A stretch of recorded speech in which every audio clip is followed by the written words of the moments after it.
Hello, everyone, and welcome again. Nice to see you all, and looking forward to our lecture together today. I'm going to talk more about the Ottoman Empire and the rise of Zionism. I'm going to be today representing a lot of information, and we'll be talking about very important things to be able, especially during the Turkish period, to be able to understand more the Arab-Israeli conflict today. So I really need your attention this evening. So I will be talking mainly about the Ottoman Turks. Gonna talk about the area, how it was called Bilad al-Sham or the Levant. I'm gonna talk about how the Middle East was peaceful and the number of the population of the land during that period, during the Ottoman Empire. And also I'm going to talk about the changes that happened in the 19th and the 20th century, the end of the empire, and how they started the Milli Turkish system, which is helping the minorities. And of course, how the Turkish state start to decline. Then after that, I'm going to continue this evening to talk more about the birth of Zionism.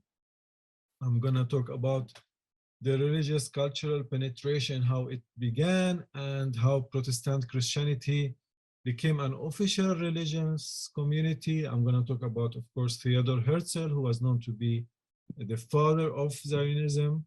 And of course, how the Jewish people turned suddenly to one goal, to go back to their land, and how the circumstances helped them to do that.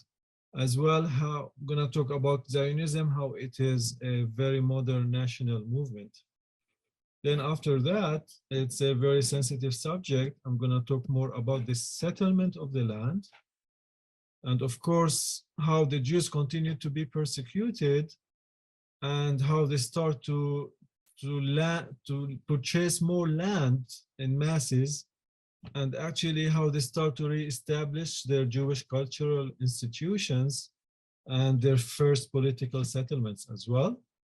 And then a little bit about the First World War in 1914 till 1918, how Britain started to exercise more power here in this region, and how the British government made contradictory promises for both sides, for the Arabs and for the Jews. And then I'm going to talk about the secret agreement of the Sykes-Picot and more about the Balfour Declaration. And if time permits, I'm going to talk more about the Christian Arab society and national awakening, how we as Christian Arabs were the first to wake up to the Arab-Israeli conflict and the danger. So, and then I'm going to conclude everything together. Again, welcome again in this journey to understand the roots of the Arab-Israeli conflict. I'm taking period by period. So I've done the introduction. Now I'm going to talk about the Ottoman Empire and the rise of Zionism. So we'll begin actually. I want again to start explaining that the conflict found here in the Holy Land today is not an ancient conflict, as so many people think. Actually, in the southern part of the Ottoman Empire, Arabs, Jews, and Christians and Muslims, about 100 to 120 years ago, we all lived together in this region of southern Syria under the Ottoman Empire, and we all lived in peace. This land was part of a larger region that included present-day Jordan, Syria, and Lebanon, all of which altogether is called Bilad al-Sham, like the Levant, where Damascus functioned as the administrative capital of all this region here. So the Turkish ruled in the 19th and the 20th centuries of the lower Bilad al-Sham. Bilad in Arabic means the countries, and al-Sham means greater Syria. So it has nothing to do with present-day Syria. But Bilad al-Sham was the countries we know today of the Middle East. And the lower Bilad al-Sham was what the Holy Land area of Israel and Palestine is today. So there was no Israel, there was no Palestine, there was no Jordan, there was no Lebanon, Syria, or Egypt yet. So it should be noted that Ottoman Syria included the province of Syria, which is today Jordan, Lebanon, Syria, and Palestine, and was comprised of one unit. All was called Bilad Sham. Now, the Middle East was generally a very peaceful place. Now, a key point to understand is that they were not fighting each other. The Middle East was generally a peaceful place, whereas wars were found more often in Europe and other countries at that time. So while the Turks were ruling here, they maintained peace among these various communities and allowed rabbis to rule the Jews, priests to govern the Christians, and Qadis to judge the Muslims. So under the Turkish Empire, the people of the land lived together in peace. At that time, 3% were Jewish, which is around 15,000 people. 10% were Christians, around 50,000 Christians.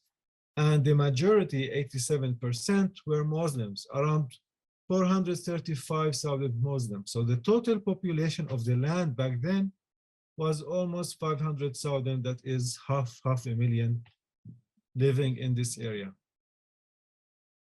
Now, since Arabs and Jews coexisted in peace for many centuries, there is no reason on earth, there is no historical even reason at least, why they should not continue to live as good neighbors in the future.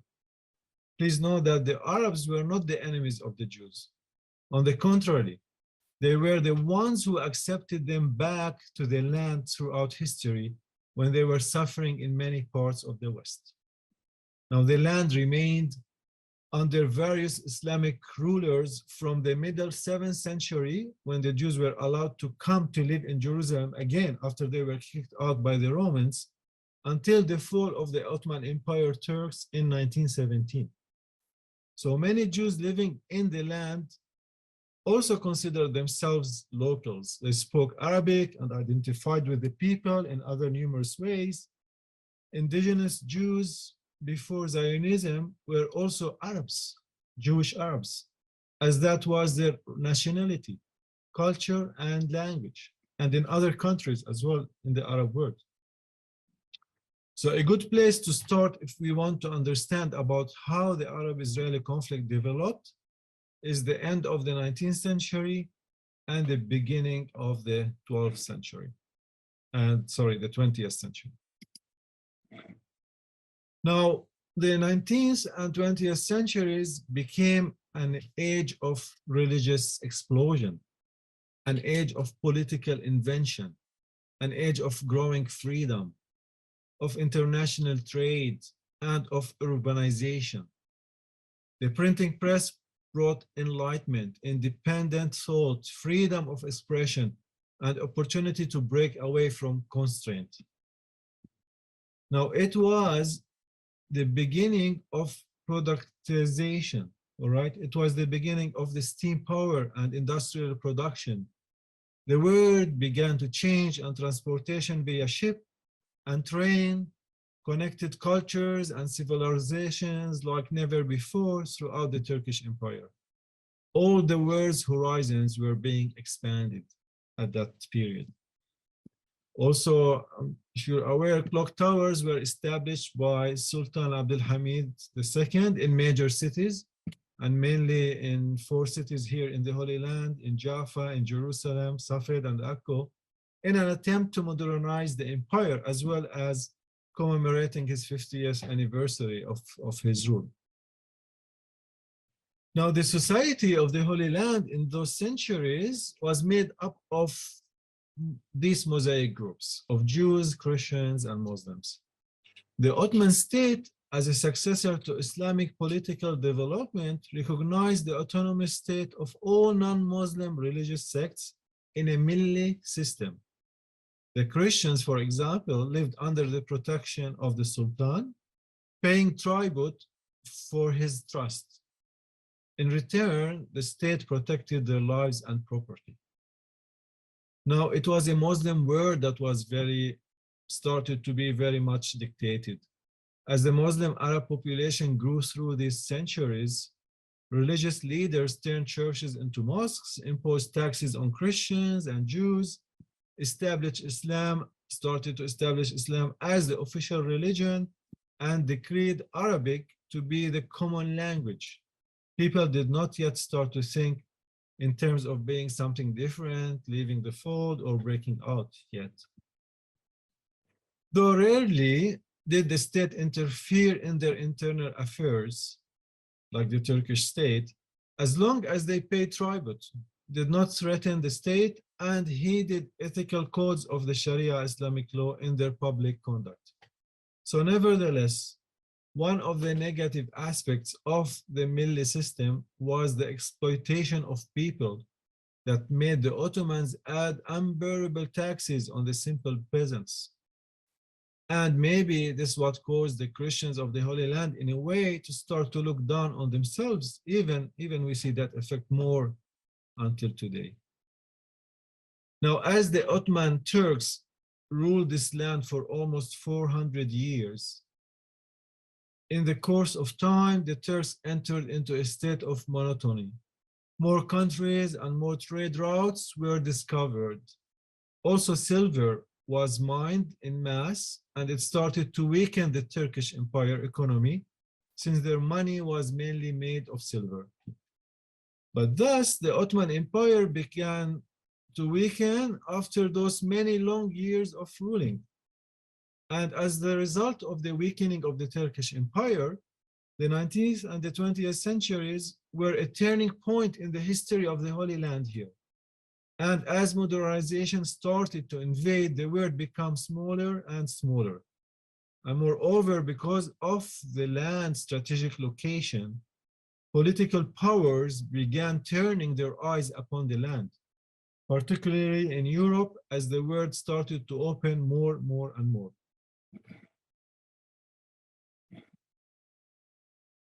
Now, thus the land fell into a whirlpool of increasing conflicting European interests.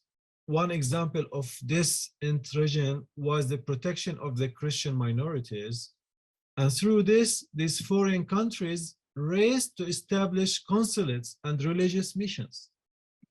So the intervention of imperial countries like France, England, and Russia in declaring their protection for the different religious sects was in truth only a pretext for intervening in the internal affairs of the Ottoman Empire, helping it to slowly get weaker and weaker until it got sick and died.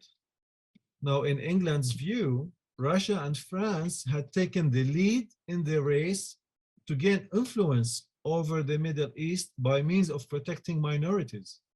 Russia became the protectorate of traditional Orthodox Christians, while France held the same position for Catholic Christians, both in this land and in the Middle East. To catch up, England appointed a British council for Jerusalem in 1838, since Protestantism still had no institutional base in the Holy Land from which it could compete with the religious institutions of the Orthodox Christians and the Catholic Christians. Now, this gave Protestant Christianity the possibility for the first time of claiming a place for itself in the cradle of Christianity. These Christians mostly believed in the physical and religious restoration of the Jews, the end of their diaspora, their gathering in the Holy Land, and their acceptance of the Christian gospel. So these beliefs were conceived as an essential component of the divine plan for human redemption and as a prerequisite for the advent of the kingdom of Christ. So each energetically supported the missionary activities of its own citizens. This in turn made the European public's interest in the Holy Land to markedly increase. Now in 1850, the Protestants were recognized as an official religious community in the Ottoman Empire, and thus a secure basis for the exercise of this protecting function was put in place. A call was issued from English missionary circles not to waste this golden opportunity in which the fate of the territories of the disorganized and dying empire of the Turks would be decided. Never in the course of history had the European powers ever held the Holy Land in their power as they did then. Gentile Zionism broke into everyday politics with their notion of the restoration of the Jews, and what started as religious conviction quickly became political. For these early Christian Zionists were even more Zionist than the Jews themselves. So the race to secure and expand the European privileges and religious cultural presence began. The game played on. Who was going to be in control through the establishment of a European Council? Europeans were granted special rights outside the Ottoman laws, which added to the increasing social changes in centralization that interfered with industry, roads, hospitals, orphanages, hospices, and even tourism. So thus, the biblical drama began and was subsequently misused in the 19th century to gain more political power. Evidence of the collapse of the Islamic power, the Ottoman Empire, was interpreted as such a sign of the times that the land needed to be entrusted to its lawful owners now, the descendants of Abraham, the people to whom God originally gave it, the Jews. Now, the basis of the growing conflict came from a literal reading of the Old and New Testament, which taught that Israel has the main role in the last stages of the world. Therefore, it must become a great military power. And the Jewish Zionist movement was only one of many European movements during the 19th century. Back then, the European powers endeavored to build up and expand their presence in the Holy Land, particularly through the religious cultural penetration, including the protection of the religious minorities, as I have explained before. Now, I'm going to talk more about the birth of the Jewish Zionist movement that was officially started by Theodor Herzl, a Hungarian Jew who was born and brought up in Budapest. At the age of 18, he moved with his parents to Vienna, where he studied law. And Herzl is subsequently drawn to writings as a journalist. But after finding that because he was a Jew, he could not practice law, he became a civil servant, and he soon started to write more seriously.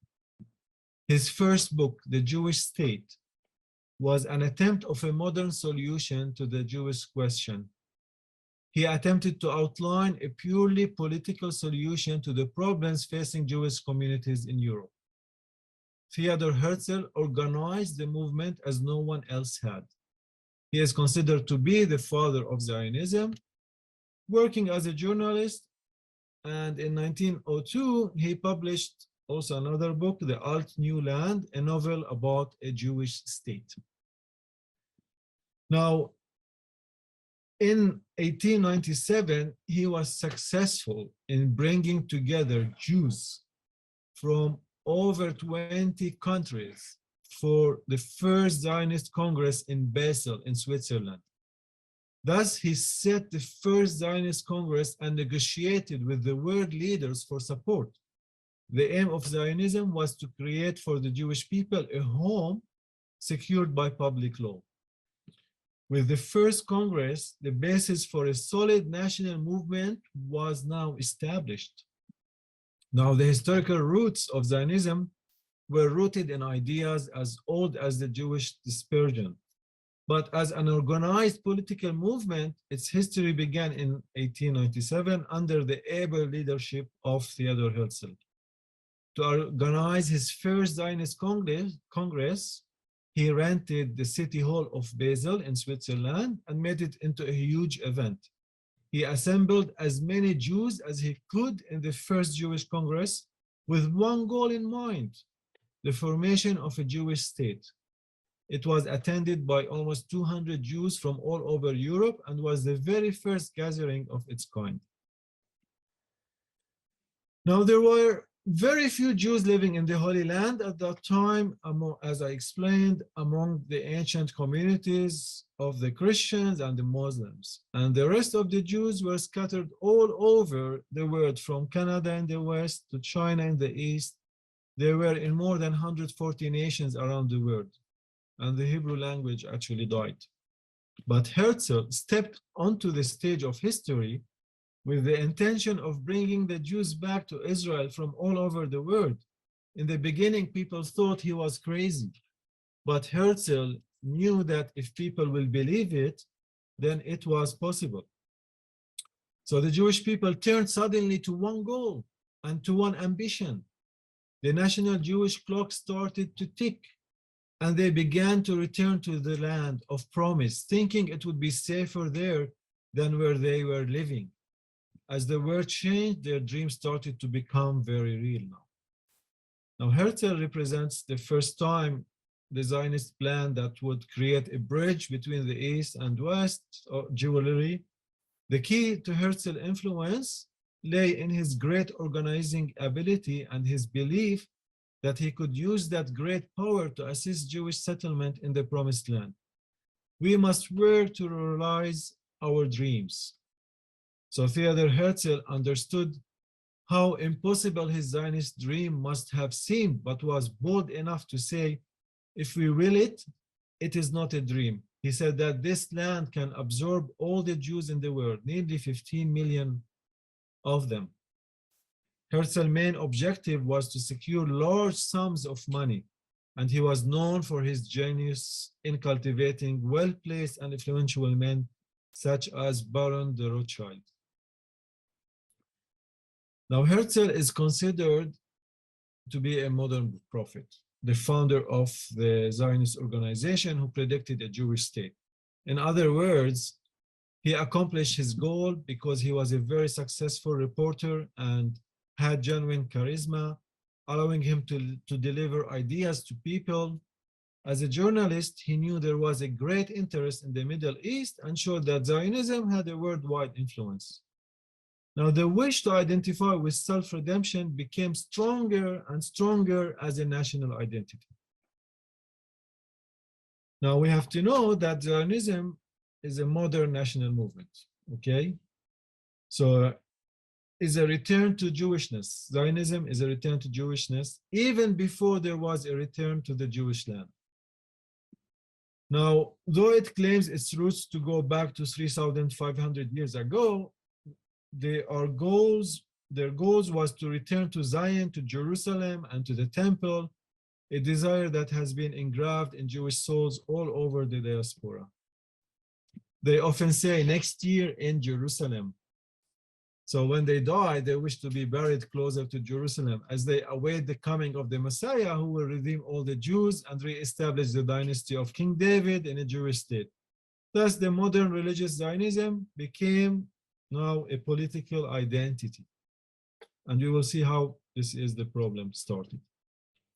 The erosion of religion as the traditional source of authority started with the rise of the modern Zionism as the primary authority over all civil matters, enticing Jews to return from their exile, concentrate them in the land, normalize their life and work, and develop the land before the coming of the Messiah. Zion, or Jerusalem, was the target location to fulfill the Jewish national aspiration. So now, the Jews have long yearned, as we learned, to return to the Holy Land. It was the time. The feeling was already in the air. It was believed everywhere. Now, because the Turkish economy was in a bad shape and the empire was heavily in debt, opportunity opened up to allow Jews to settle and colonize the land. The basic goal of Zionism is to free and unite the Jewish people, free them from alienation, from oppression and persecution, and unite them in the land from which they have been exiled, but which has never abandoned. They believe Zionism has a right to colonize the land here, expel its indigenous people, and deny rights to those who remain. They hold that all the Jews have a right to claim this land for themselves, with no just future for all who live in historic Palestine.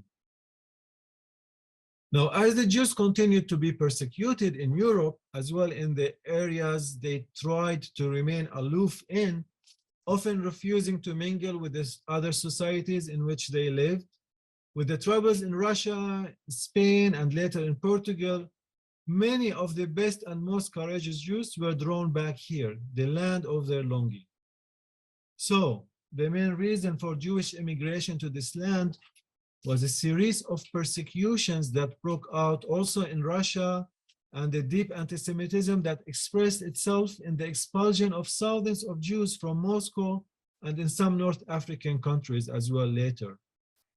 And since the doors at that time to the United States were opened, many Jews in Russia, Poland, Eastern Europe in general chose to go to that direction. But nevertheless, despite most of the Jews choosing to move to America, many others chose to come to the Holy Land here for two main reasons. The age-old devotion of the Jews to their historic homeland and the conviction that the return to the homeland was the only lasting solution to the Jewish problem. Now, after the persecutions in the 1880s and 1890s, 30,000 after the persecutions in the 1880s and 1890s, some 30,000 to 50,000 Jews came here to the land compared to around 1.5 million who fled to America. So just remember, the Palestinians were not the enemies of the Jews, okay? On the contrary, they needed the Palestinians to sustain their efforts in working the land. For at that time, the Jews had no farming experience. They were more like merchants. Moreover, historically, Jews in the Middle East and North Africa under Arab Islamic regimes always fared much better than their counterparts in Europe. It was not that the Arabs who discriminated or persecuted the Jews. On the contrary, until that time, all the Jews living in the Muslim countries were better treated than those who lived in the European countries. So now, from the original 15,000 Jews, the numbers exploded to 60,000 Jews in the land. As a result of the persecutions of the Jews in European societies, immigration to the land started. Two core waves of immigrations took place. The first began in 1882 till 1903, and the second was from 1904 through 1914. Aliyah. Aliyah means literally to walk up, and in this case, to walk up to the land of promise. Then more Aliyot continued and more immigration came to the land. Now, this is very important that I'm going to share about purchasing the land. And please pay attention with me. Between 70% and 80% of the inhabitants of the land lived in villages of the Palestinians and supported themselves from agriculture. Now, about maybe 20 to 30% lived in various towns, in the big towns. But the traditional society in Palestine was mainly agricultural. This agricultural society produced goods mainly for itself, still selling very little to the outside markets.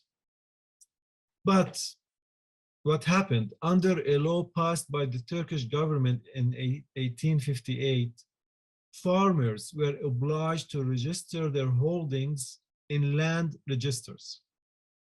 Many of the peasants, they do this out of fear of paying unfair taxes, worried that almost a third of their produce would go to the Turks.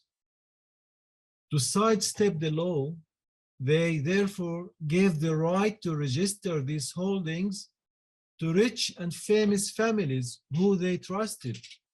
These families registered the lands in their own names. And as a result, huge estates were created, which on paper belonged to these rich families, rich Arab families, some of whom did not even live in the country, like in Lebanon they live.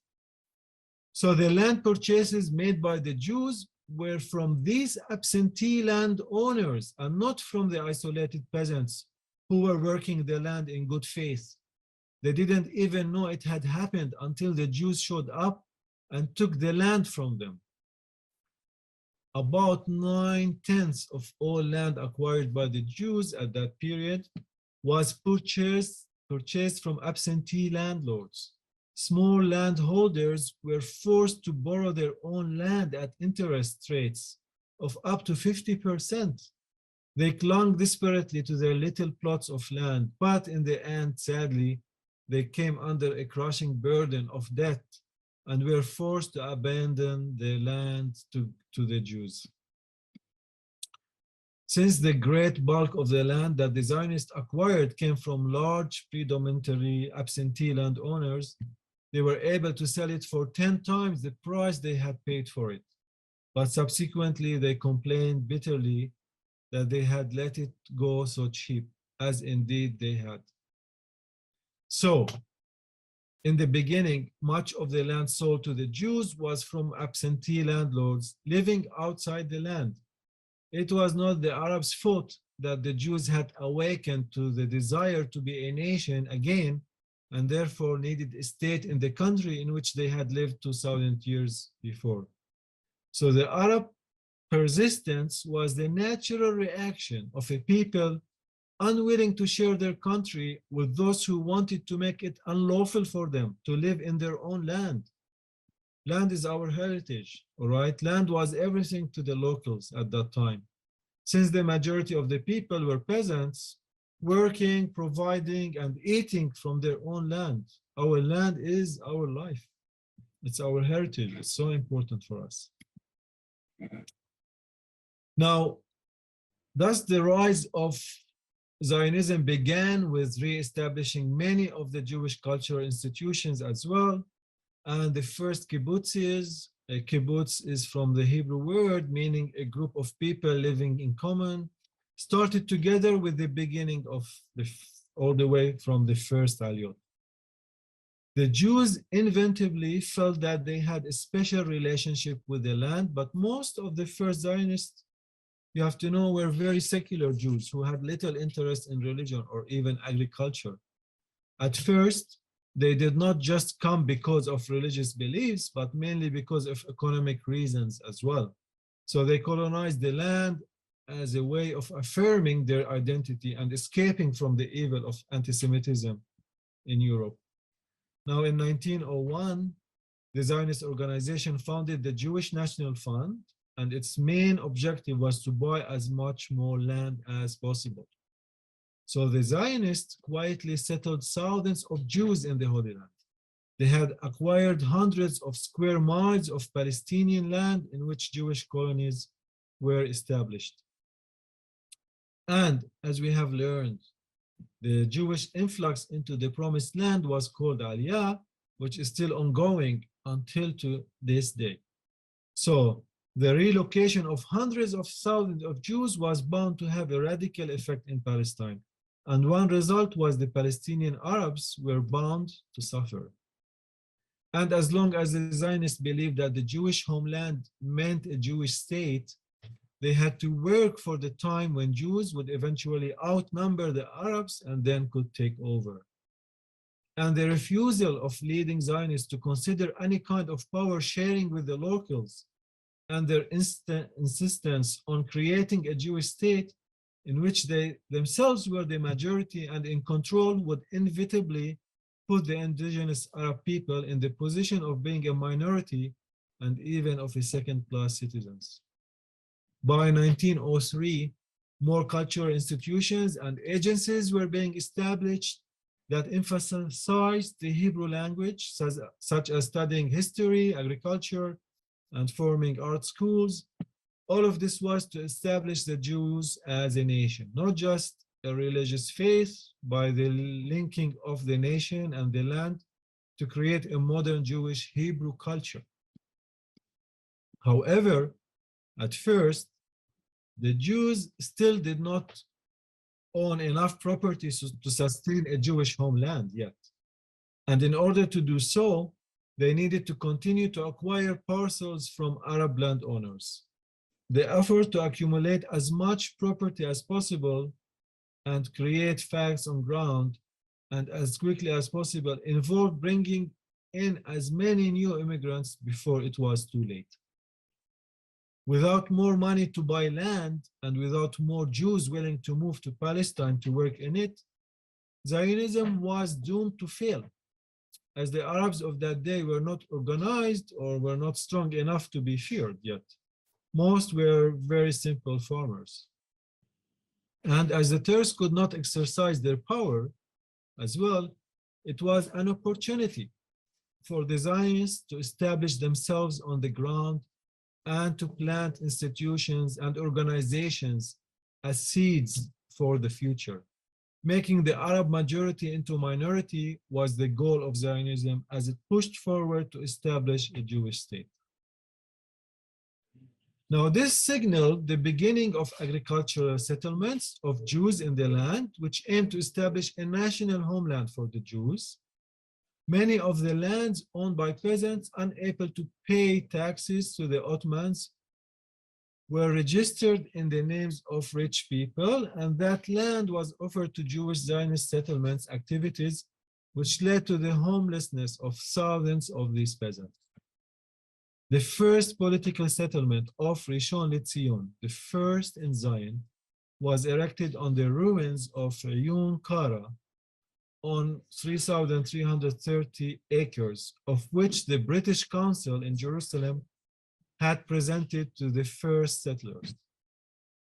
Despite the resistance of Arab inhabitants and the refusal of the Ottoman authorities for the settlement's existence in Palestine, the Jews were able by 1914 to establish settlements in the Holy Land. This caused clashes to take place between the original peasants and the settlers. Palestine resistance was random and not organized enough to have much of an effect. Despite all restrictions imposed by the Ottomans, the Jews succeeded in migrating to Palestine more, opening the gates of Palestine for more Jewish immigration and the buying of lands, mostly from the influential class in the society who sought to reap huge profits from the process. Now, the Jews were a small community, but with a big dream. With the belief that Jews would only be safe in their own homeland, the Jews began their push to form a Jewish state in the heart of this land. It was an opportune time, since the Turkish government had long been in a process of decline. And thus, this is very important, the dream of the Zionists became the nightmare of the Palestinians. Now, before the start of World War I, several waves of Jews immigration continued. At first, the Turkish did not mind the Jews coming, for many were educated, were doctors, and as long as the Jews mind their own business, it wouldn't be a problem. However, as the Ottoman Turks started to lose their power more and more, and the European nations started to interfere more and more in their cause to protect the different communities, it quickly became a problem. Then the First World War broke out between 1914 and 1918. The Turks allied themselves with Germany and Italy against Russia.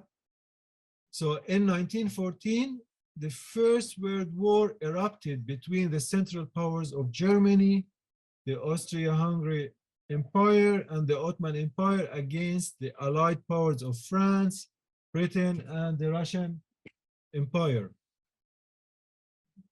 However, Britain started to exercise more control over the region of the Holy Land, entering into a series of agreements in order to defeat Germany and the Ottomans. The region of the Holy Land regressed markedly during the war. Conditions were harsh and sometimes dangerous. Governmental rule was put in the hands of the military. Now, restrictive decrees, harassment, and the confiscation of foodstuffs, supplies, and equipment were constant. Also, the Turks demanded that Jews who held foreign citizenship either leave the country or become Ottomanized. That is, accept the Ottoman nationality. Now, the United States sent money and foodstuffs on American warships to help the Jews in the land with the problem. Now, the Jews of Germany, Turkey's ally, also contributed to this effort, and in some instances, German and Austrian officers served in the Holy Land as instructors, physicians, and pilots for the Turkish army. They too offered assistance. Now, thus, during the First World War, the British government made contradictory promises to the Jews and the Arabs.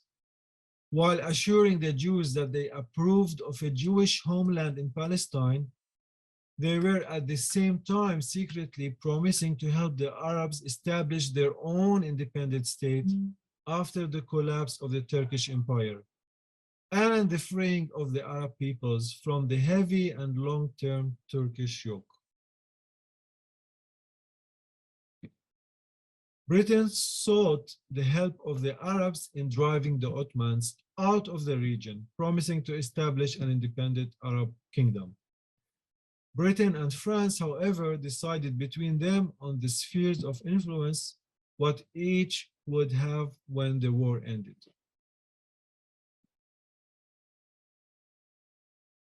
So World War I did drastically affect the land, despite most of the fighting taking place was in Europe. As we learn how the European Jews had to find a refuge, and Palestine was the obvious place to choose because of all that the land had meant to them in the past. The Arab inhabitants only began to be more hostile when they realized that many of the Jewish immigrations were seeking more land and greater political power. Hostility inevitably led to violence because the Arabs feared that the Jews would eventually become a majority and take control over the land. Now, a plague of locusts hit the land in 1915 and lasted for 3 months. Jewish American aid began to pick up more. During World War I, the Allied powers were deeply interested in a quick Turkish defeat, one that cost little in terms of life and money. But having an overland link with the East was important. The British in particular thought this objective would be better served if they could bring about an Arab revolt within the Turkish Empire. Again, they did this by promising the Arabs their independence from Turkey as soon as the war ended. World War I started in Europe, ended up here in the Holy Land. Now, later events revealed the nature of British intentions to confuse the issue when they signed a secret agreement with France in 1916, known as the Sykes-Picot Agreement, to divide up the Middle East. This agreement determined the disposition of enemy territory in the Holy Land after the war, with the help of a measuring ruler. Officials who were not even generals determined the borders of the Middle East. This was the first time this region and Palestine had actual borders. While Britain reassured the Arabs that it would stand by them in their struggle for independence and freedom, The Zionist leaders became convinced that a legally secured home in Palestine could be more readily obtained from Britain than from Turkey or Germany. So the Zionist order had more influence and impact on Britain than any of the 700,000 Arabs already living in the land, since Jewish assistance in the development of the land promised great benefits for both Arabs and Jews. So the Zionists continued with their tasks, increasing the number of Jews in the land and the purchase of Arab lands for settlement. And in 1917, 400 years of Ottoman rule came to an end with the use of a hand ruler. These Western powers literally drew lines to make borders of the colonial countries. The war had ended, but the British had taken over the mandate of the land. As you can see, the French took over Syria and Lebanon, the British more the Holy Land, Jordan, and the area of Iraq. And since the Turks lost the war, the victorious powers began planning the future of the Middle East. The British were awarded the governorship over Palestine, and the French were given the governorship of Syria and Lebanon at the conclusion of the war. Now, the land was gradually more occupied between 1917 and 1918 during the First World War by British forces under General Allenby, who entered here through Egypt, Gaza, and up to Jerusalem. And consequently, the Arabs were bitter because they regarded the whole system unjust, undemocratic, and contrary to all the promises which had been made to them.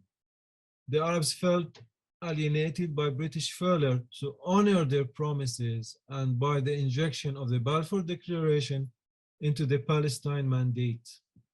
Field Marshal Edmund Allenby entered Palestine from Gaza, marching to Jaffa, and then made it to Jerusalem, declaring the Balfour Declaration of 1917. The prime mandate of which was to promote Western liberal democracy, education, roads, taxes, census, electricity, and moderate administrative oversight. The agendas of the multi-European powers were reflected in the establishment of the British Mandate, where the Holy Land was an exceptional case. Now, to conclude, the origins of the Arab-Israeli conflict did not arise in the region itself, but was planted here from outside during the political changes as the Ottoman Empire declined, as I explained, and eventually fell. It was only a matter of time before tensions boiled over into violence. Since the Jews considered themselves to be a separate people who could never successfully integrate into other national communities without expecting new waves of anti-Semitism designed to attempt to expel them, they felt they had to find their own land without integration. Indeed, since Zionists believed that Arabs were inferior, they sought to separate themselves from the Arab world and to prevent the Levantization or the merger between Jews and Arab cultures. They rejected the idea that such a merger could be the Jewish redemption from past victimization. This sense of illegitimacy can never be overcome by lies or by force. It can be overcome only by truth and openness to justice in the relationship between Israelis and Palestinians. Today, Israel may be more visible as a nation than some other countries because it is the meeting ground of the three monotheistic faiths and of major geopolitical systems of the world. Now, regardless, the proper response to any revelation of injustice is compassion for the victims, but also sorrow for the victimizers, for theirs is the moral tragedy.